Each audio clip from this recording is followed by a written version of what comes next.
Hey everyone, welcome back to our channel. My name is Brianna Wilson. I'm a certified dementia practitioner and the founder of Bambu Care, where you can find us at letsbambu.com. So today I wanted to share with you the Peace of Mind Planner. So there are different type of planners like this one, but this is the one that I wanted to share with you all because this is the one that I'm most familiar with, okay? So the Peace of Mind Planner is perfect if you want to give your loved ones peace of mind and give yourself peace of mind in the event that you can no longer speak on your own behalf. So in the case, for example, if something happens to you, or if you get dementia, or if your partner has dementia and they're in the early stages, this is the perfect planner for them to start writing down their details if they haven't already. And then also in the event that you pass away so that people know what to do. So there is an introduction section, okay? Personal information, medical information, key contact information, and this includes the executor, the attorney, financial advisor, insurance agent, healthcare providers, clergy persons, what to do at the time of the passing, their dependents, important documents, financial information, commercial or business information, what beneficiaries can expect, personal property, insurance, my pets, what to pay, close, and cancel, email, and social media. But I will say that it doesn't include a computer password. So if the computer or the phone or anything like that is password protected, you want to make sure to make a note so that either you or the person includes that information. And then miscellaneous information, my personal wishes, and last words. So this planner does provide a really good starting point when it comes to figuring out what all you need to keep track of to pass on to your loved ones and family members so that they know what to do. That is one of the biggest problems that I find when people are no longer able to speak on their own behalf or they pass away, is that family has no idea what to do. They don't know where documents are located, they don't know the passwords to things, they don't know who they're supposed to be contacting, what they're supposed to be doing, and it's a mess. And so I think Peace of Mind Planner is the perfect name because it really does provide peace of mind. Now, does this planner have everything that everyone would possibly need to keep track of and pass on to someone else? Well, no, because everyone's life is different, and some people's lives are definitely a lot more complicated and involved than others. But this is a really good starting point. If you do need to add additional pages or anything like that, you always can.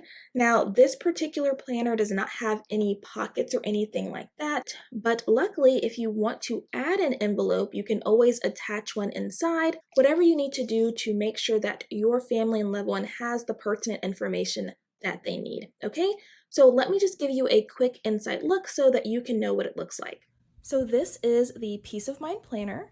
Important information about my belongings, business affairs, and wishes. Now, this company has another planner, same exact planner, but it's called something like I'm Dead, Now What Planner. Something like that, which is fine.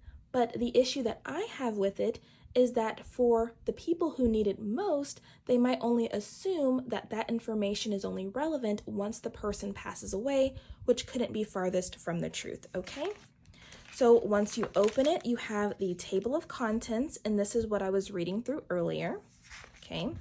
Then you have an introduction. It says this book is a valuable gift for those left behind when you are gone, or if you become unable to speak for yourself, okay? It provides an all-in-one place for you to gather vital details about your contacts, legal matters, health information, financial affairs, and day-to-day practical matters, okay? So the whole idea of this is for you to fill out what's necessary. Some people might not need to fill all this out because it might not be relevant, and some people may find themselves needing to add additional things. Now, as you can see, there are tabs on the right-hand side so that you can quickly flip to what you need to, and so can your loved ones and family members, whoever would be using this, okay? So starting with personal information. Now, I won't be going through all this, but I will give you a general idea of how this is set up, and please pause if you need to, okay? So starting with personal information, okay?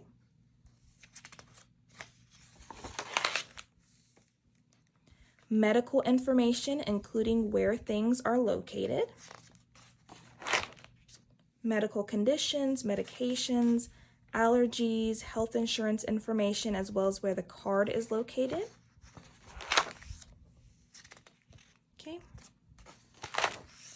Key contacts like the executor, the attorney, accountant, tax preparer, so forth and so on.